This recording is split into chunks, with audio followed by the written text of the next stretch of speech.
All right, here we are. Another day, another special guest. I'm going to introduce you to a good friend of mine, an old colleague that I used to be in the army with, and you may or may not remember his dog. Let's go meet him.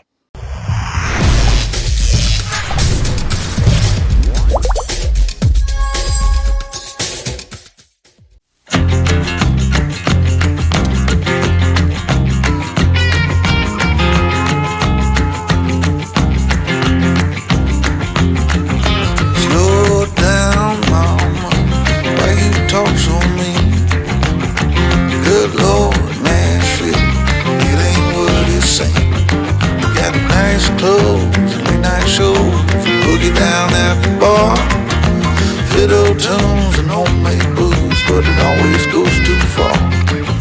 Shooting pool, crack a jack, take off now and don't look back. But hey, don't you wanna play?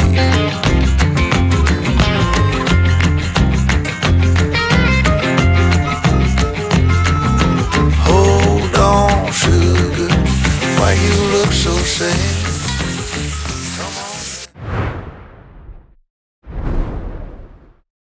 All right, here he is. The man, the mountain, K9 Steve. How are you, buddy? Good to see you. Come Good through. to see you. Welcome Good to to see all of you. Welcome to the daycare. Some familiar faces. There is. As you can see, a couple of your friends that you've trained before. Yeah. Now here in the daycare with us.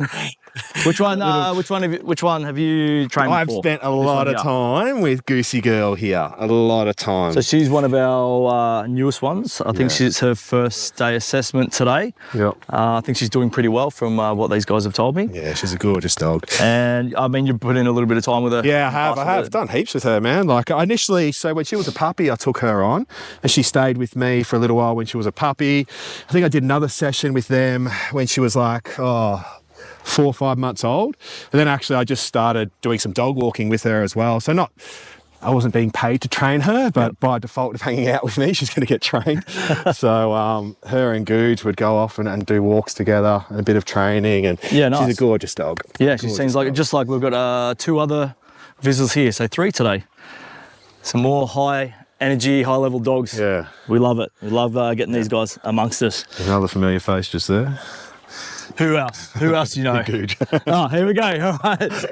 Okay, so you guys might remember this guy, Guge, the titanium tooth Terminator. That's right. Yeah. We've just got an attack dog in with all the all the daycare dogs. No big deal.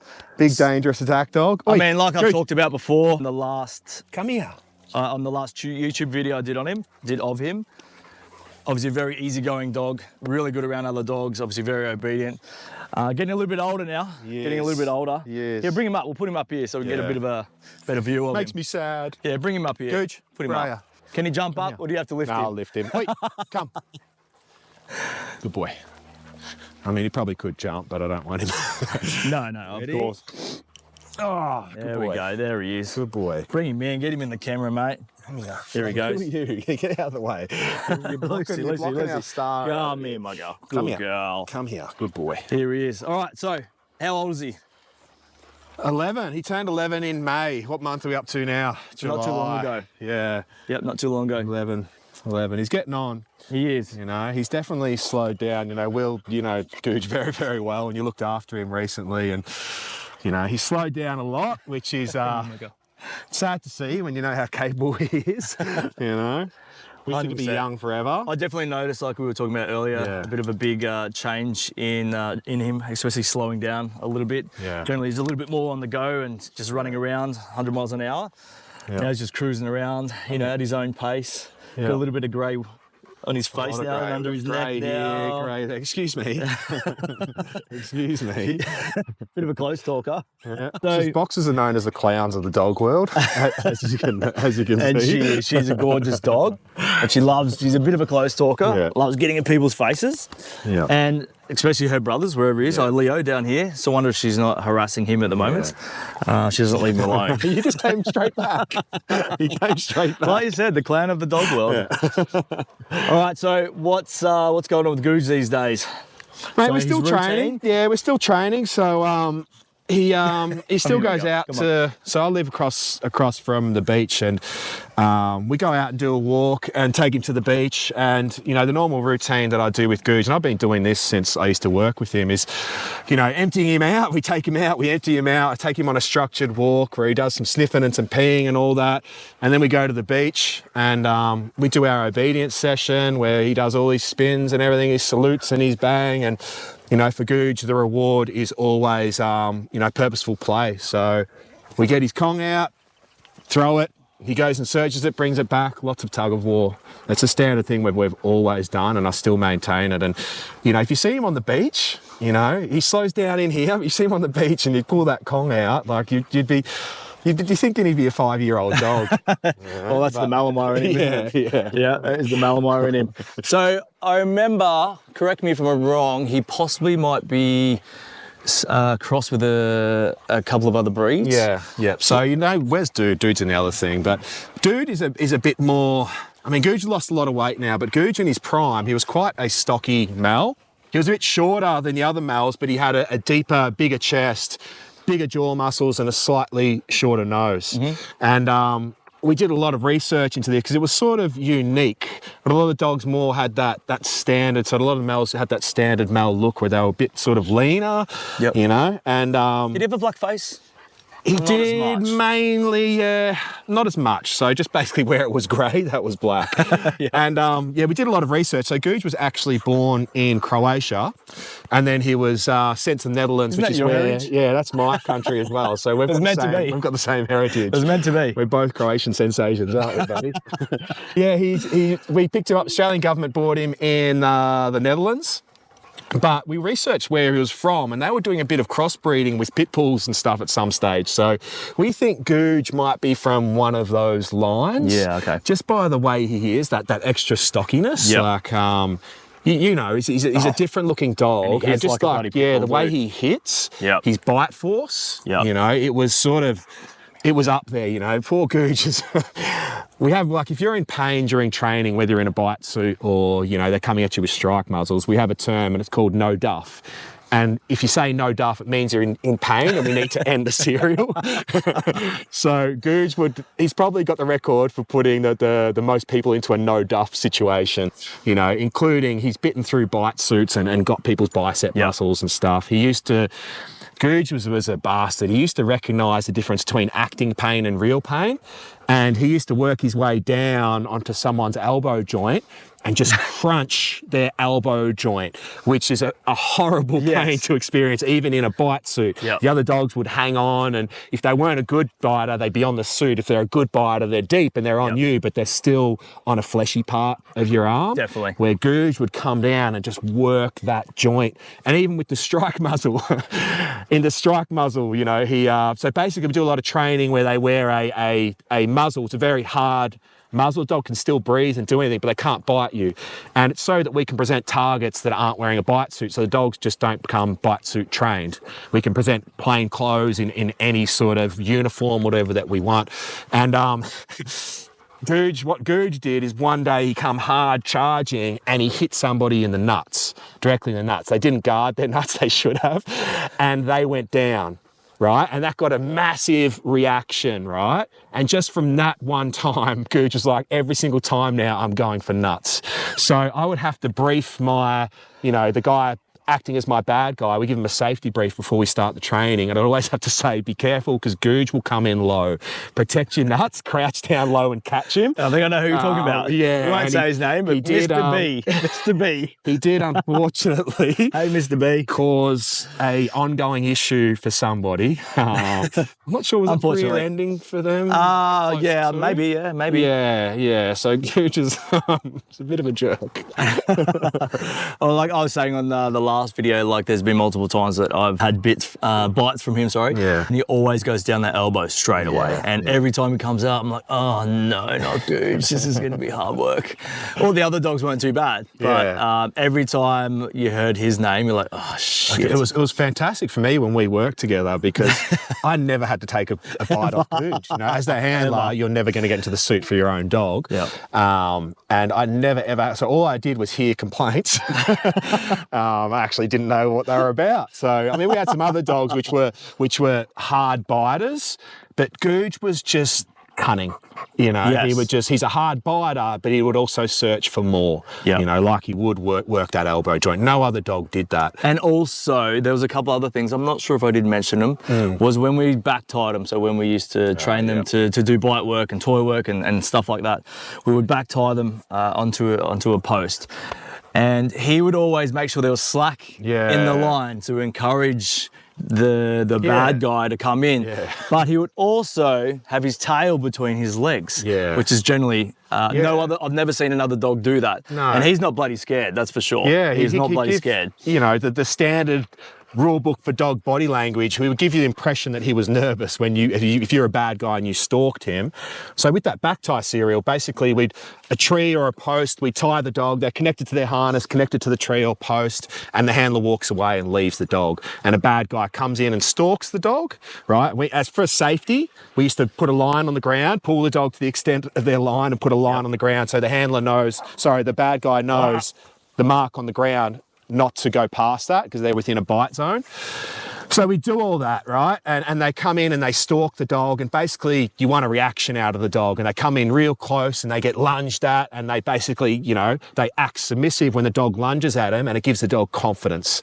You know, we don't want them dependent on the handler to be tough. So yeah, what Guge would do is he would deliberately leave slack in that line. So I would have to tell the decoy, the bad guy, that line on the ground, be very conscious of it, because Guge will pretend that he's at the end of his line. He's just waiting for you to put a foot over that, and he's going to bite you and tear you to pieces. And he would never bark. Yeah, he would never bark. So to really get something out of him, they'd have to get a whip or a stick and start antagonising him to get him to react, because he would just sit there and stare at him and be like, make a mistake, make a mistake. Where if you didn't know, in most cases when you back tie a dog and the bad guy comes out, the dogs just start losing it, they're at the end of the line, they just don't shut up, and they're carrying on, where he never did that unless you did that. Stare at him. He'd just stare at him as the tail tucked, and just waiting for them just to make a mistake, and then he'd hit.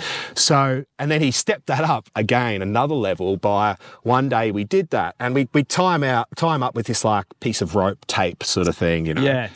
Tube tape. Strong. So it's very strong. Very like strong. It can lift a car. You could wrap it around a car and it could lift a car. So what Guge did is I set it up, you know, I walked away, the bad guy came in, and what Guge did was, as soon as he was in biting range, Guge turned around and attacked his back tie. And I just hear screaming, and this guy running and saying, go get Guge, because they're not wearing any safety equipment, you know. So I've sprinted back in, and Guge was just working that line. And as I got there, it was literally just about to snap, and I've put him on a leash, and, you know, crisis averted. But from that day on, Guge was the only dog that had to be on a reinforced steel cable. So it's one of those steel cables with like the plastic, you know, tube over the top. And that was, I had to carry that around in my kit all the time, because Guge was not allowed to be tied with anything but that, because he figured out what the weakness was. And for dogs, even though we work with the smartest dogs ever, he's literally the only dog that ever did that. Hey, that turned on his tie. I've actually never met another dog that's actually done that. Yeah, so I've got my own social media following, and I obviously... K9 Steve, check him out on Instagram. K9 Steve, letter K, number 9, _Steve. But on there, you know, I obviously talk Guge up, he's my dog. But I often think that people, like, I talk him up like he's this superstar and he was this unicorn of a dog.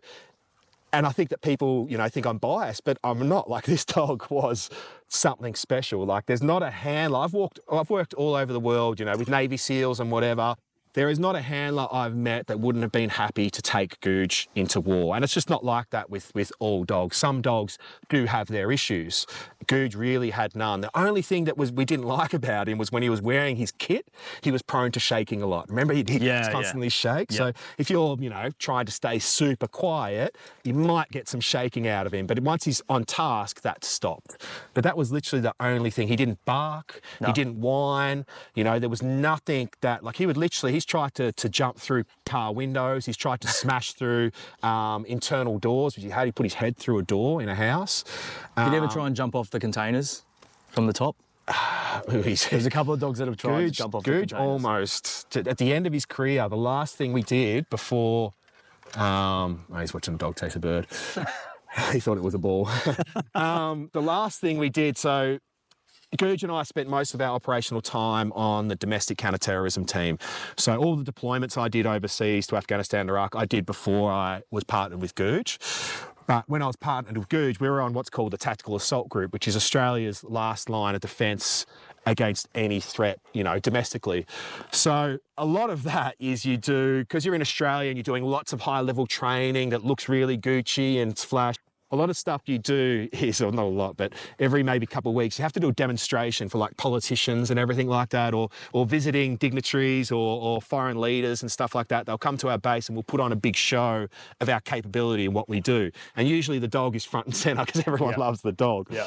But one thing we did, we launched up and we're hitting this embassy building, and it's probably, and it's a standard embassy building. It was like the second or third floor, but these are huge floors. So probably like the fourth floor on a regular house, third or fourth floor on a regular house. And we drove up in this vehicle that has a ramp, and the ramp goes up, to this window, and someone runs up to the window with an explosive charge, blows out the window, and then I send Guge up this ramp, and he is supposed to run through the window. And what he did is he ran up, and then at the top of the window, the ramp sort of moved, and he took that as an indication to leap. So instead of going through the window, he's just leapt, like third floor, four-story building, just straight onto concrete. And it was like a pregnant pause. We're all in gas masks and everything, weapons up, like, uh-oh. But we've got to continue going, So I ran up through the ramp into the window, and I'm just like in there. I'm like, anyone know what's happening with Guge? So in the building, I've worked my way down, and I've got down to the bottom level where there's a garage and everything like that. And all Guge did, he just bounced off the concrete, ran to the team that was going in at the bottom, and just joined that team and started assaulting the building with that bottom team. So for him, it was nothing. But that was like a few weeks before we were supposed to retire him. And in my head, I'm like, we've just, that's it, he's done. He's broken legs and everything like that. Yep. But the most resilient dog. 100%. Yeah, he's done some wild things. And the good thing about, that sort of scenario and that situation with the dogs, he was meant to go to a particular area, which didn't end up happening. Yeah. He obviously went to another entry point, knew what had to happen, and all the boys, they knew that they could just take charge of the dog and direct the dog, not just Steve, because we're all dressed up and we all look the same. So it's the good thing about our unit and the dogs that we work with, they can sort of take direction of other people to a degree. Generally just pointing them into other entry points and getting them to follow direction. Because in any sort of scenario, we're a completely off-leash capability. So these dogs need to be safe running around with other commandos and everything else and not bite them, sort of know that they're meant to bite bad guys and not the good guys, which takes a lot of training. But yeah, it's good that he's, in his brain, his backup was pretty much like a soldier would. I got disconnected from my team. I found another team. Yeah. I'm going to join with them and figure out how to loop back up. Yep. But so what I used to say to people, like people working with us, is I'm Guge's dad. You're all his uncles. Yep. Like he will listen to you in terms of take direction and stuff like that, but you've got no reason to get in conflict with him. Correct. Don't try and correct him. Don't try and do anything. Just send him. If he's coming to you, just get his attention. I won't say the words, just for operational security, but they will say some words and they'll be able to send Guge and, they can just send him around wherever, but there's not a situation where they should try and stand over him. Yes. Because he doesn't, Guge especially, is a very, very independent dog. It took me a long time, I'd say 9 months, to bond with him properly, where I didn't have conflict situations with him, where he didn't come off a bite and try and redirect that onto me or something silly like that, because he's like a wolf. He was sort of testing me for my strengths, and I had to prove myself to him in order to eventually have that, ultimate control over him. So to expect the other guys in my team who aren't even dog qualified to have that ability is just not realistic. So as I would say, it's like, I'm dad, you're all uncles. Yep. You can send him, you can say this, just you've got no reason to have any conflict with him. So, but we do a lot of training with our teams. Yeah. They do know how to, command him. Yeah. potentially get him off someone that he's biting if something ever happens to us. A little bit of first aid. Generally, the handlers will, you know, go over that with their team members. But generally, all they do is point the dog in a direction, tell him to go into a room if we're not there. That's generally as much as they really need to do. So handle him if they must. Go through and teach him how to muzzle him and things like that. So as you can see, Come here. Wait. has he lost one? Yeah, on that side. Oh yeah. Yeah. Come here. So he's got some titanium teeth there. Talk through about that. So, well, you sparked just a to look memory. cool. You sparked a memory on a last video actually. That it was Will actually. Not all of them. Broke Not all one of them. One of them. Probably the first one. Yeah, you know, I'll add to that. So basically, Guge's teeth all broke during the course of training. These were fixed, right?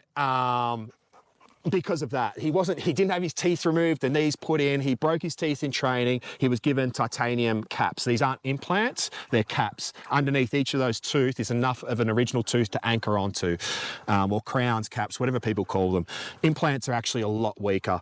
And so basically, what started this adventure into Guge's titanium teeth was Guge was starting to get a bit lazy where he was coming at decoys and going for arms and stuff, like going wide instead of going centre and going hard, just through lazy presentations and stuff like that. So I told Will, I said, he's been getting lazy. He's been going for like going wide left and right.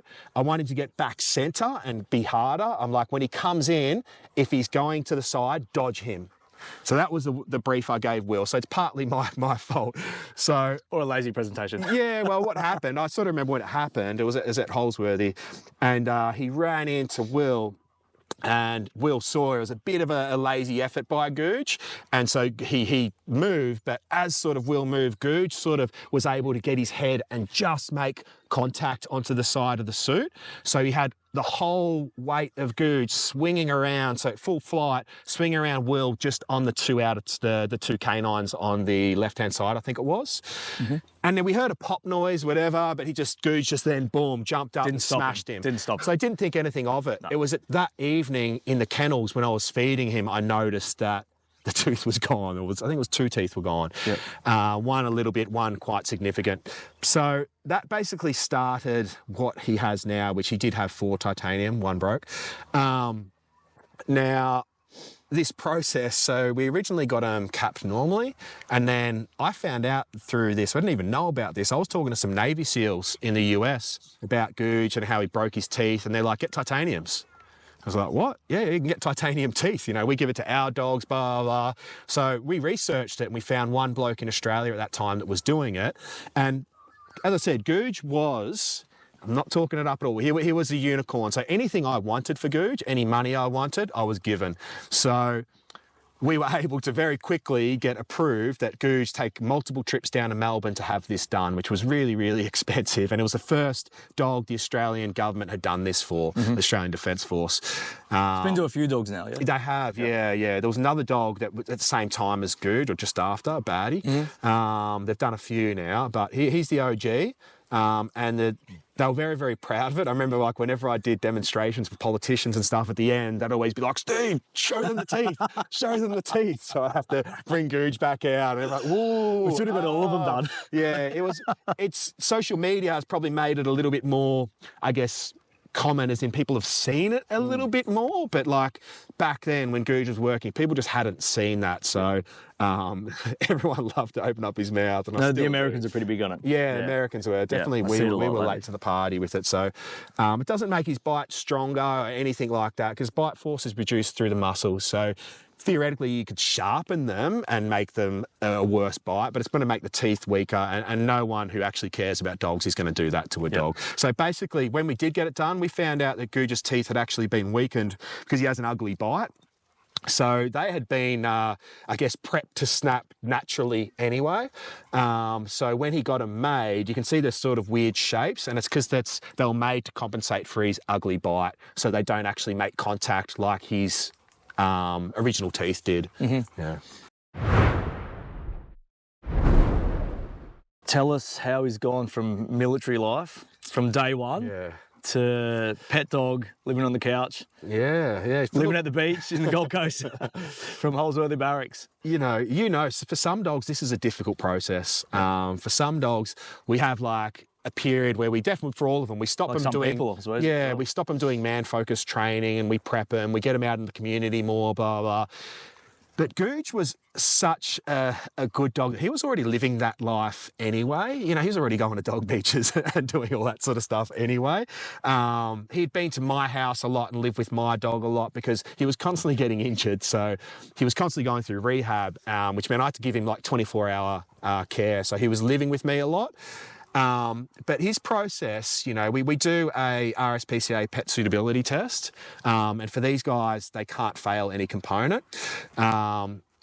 You know, Guge aced that. There was nothing that was difficult to him. He's just too intelligent to be done by their tricks. Yep. And, you know, he's got no dog aggression. As you see, look where he is. There's no dog aggression whatsoever. He doesn't care about other dogs. He just cares about working. I mean, He if you cares see about some of his training. videos of dogs barking at him at the beach while he's holding a position, That's right. So pretty funny, but yeah, I was a bit able annoying. to, in some ways, give him a new purpose. Look, we didn't stop his obedience training and his high-level training like that. It was just the man-focused stuff. So I've always continued that. But Guge was actually able to help me train, he still does, train pet dogs. Because he is so calm and so confident, he tolerates the worst behaviour from other dogs and it does not faze him. So you can get the most aggressive, the most reactive dog to go nuts at Guge and Guge will just calmly lay on the ground. He won't look at them, he won't care, he offers nothing. So when we're training reactive or aggressive dogs, he's that first exposure. We give the owners, obviously, we go through foundational work and then we teach them the method they're going to apply when they see other dogs. He becomes that first exposure for them where here's a dog that usually gets a rise out of other dogs and it's not working. So it settles that dog and they're like, oh, well, this is boring. So it helps that handler. It's that first exposure, that first perfect exposure to a well-behaved dog that's not going to react back. So they can slowly progress up to a dog that is going to react back instead of just getting these dogs and throwing them into the deep end against those sort of dogs. So he's been brilliant with that, even for going for some of these reactive dogs. You know, I take them for walks and I have them both on my left-hand side and Guge will be outer left and the other dog will be sort of next to me. And he almost acts as like a behaviour guide for that dog. He's even, you know, for one dog, he was going really, really well and the dog just snapped in Guge's face when another reactive dog came at it and Guge just gave it a bit of a nip, and that nip from Guge, because Guge is like this alpha dog, it was like, okay, that other dog was perfect after that. It was almost like a correction I couldn't give, you know? Yeah. So he's still helping, he's still serving, which is awesome, and he still has a purpose. Yeah.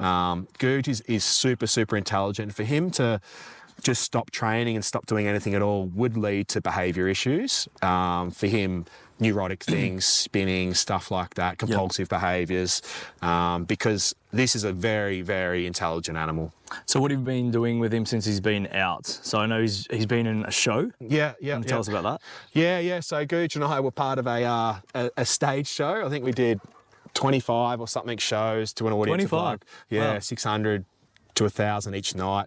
And it was just a show about dogs and humans' What was that relationship called? Do you with remember? dogs. I can't even remember. I'll find out and I'll put it on the screen. Yeah.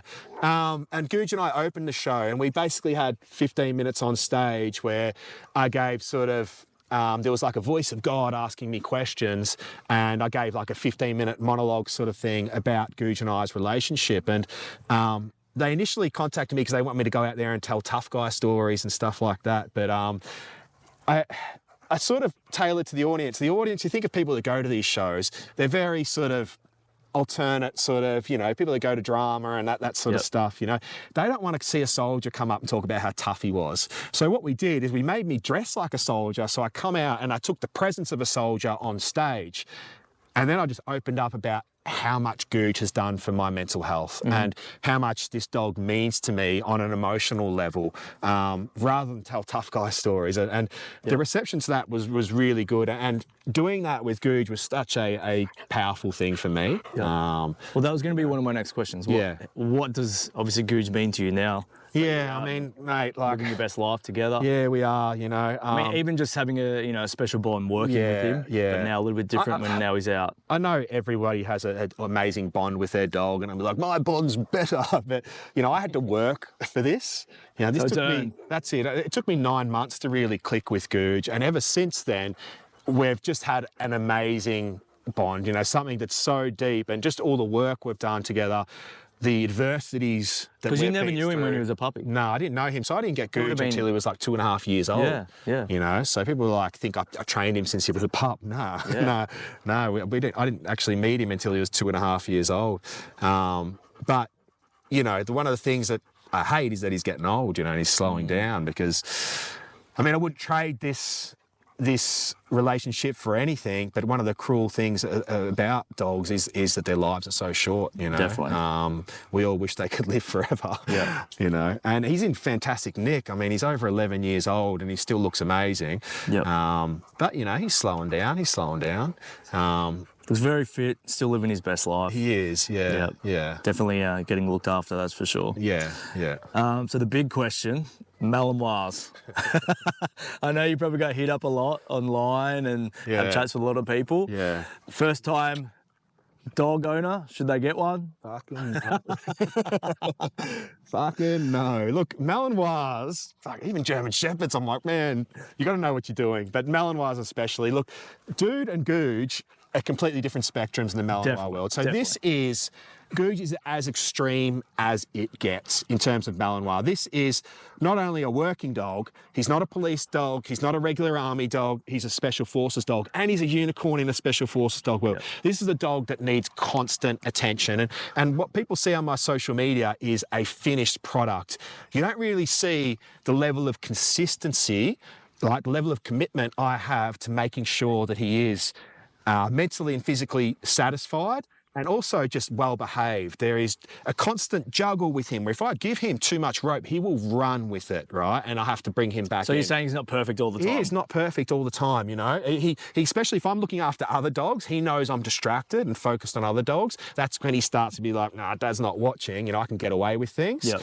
And it's nothing bad. He'll just destroy stuff, you know. It's just what he does. He problem solves. He figures out weaknesses and he finds them and he exploits them. Well, he found a few here. But, you know, like even so your dog, Dude, is more of a docile pet Malinois. Correct. Okay, he wasn't bred for working. Okay, No. so they're different. You're basically on the low end of Malinois. Even Dude, man, he requires someone that just is committed, that has the time and the understanding. Very few people want to treat their dog like a dog.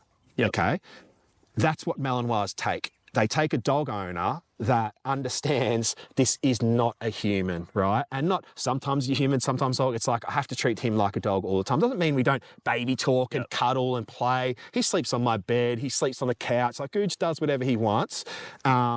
And we still have that normal relationship. But when I need him to do things, he's a dog. Yep. Okay, and I treat him like a dog. I understand he's a dog. I understand what he needs in order to be satisfied and in order to give that drive that's in his brain an outlet so that I can take him to cafes, you know? I can live with him, because I do. He sits with me at cafes, take a bloody... Sorry, about cafes. Kids at cafes. So... Let me just remember. Sorry, the video just cut out. Bloody GoPros get too hot too quick. So the GoPro cut me off from my awesome little speech about Malinois. Well, sorry, buddy. Sorry, buddy. Just pushed you through the little things there. Yeah, so look, I take Guge to cafes and do all that. Kids come up and pat him. I'll be on the beach with his Kong and kids come up and take his Kong from him and he's fine and we get nothing out of him. But that's because I have put in that huge amount of effort behind the scenes to give him what he needs, to make him value my voice and value my input, but also know that if he pushes those boundaries, I'll keep him accountable, right? It's constant with the Malinois. Yep. With a lot of dogs, you can sort of play around and do it here and there. With a working Malinois, with a special forces Malinois, it is constant. It is constant. We have our downtime and I treat him like a little baby and whatever, but when I need things done, when I'm training him, he's a dog, right? And that's why he is so bloody happy. And that's why he is one of the most well-behaved dogs in the world. And also one of the potentially most dangerous, you know? Definitely. But that danger is controlled. All right, he understands that, and that's how it's always been.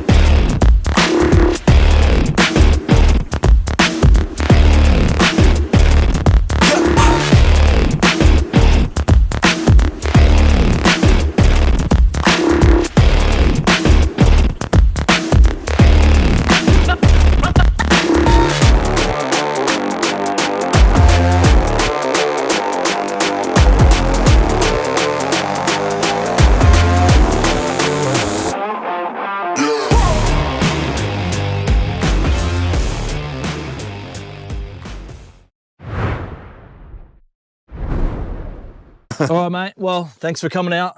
Appreciate it. Oh, thanks for having me as always. Always good having you out here. I appreciate you looking after Guge while I was in Europe as well, man. All good, man. It's always good knowing he's in the best hands. Anything for him. You know, again, he means a lot to me, like I've said in that video. Anytime, mate. We're obviously always here for him. So, again, thanks for coming, and we'll see you. See you when I see you, brother. Cool. Bye.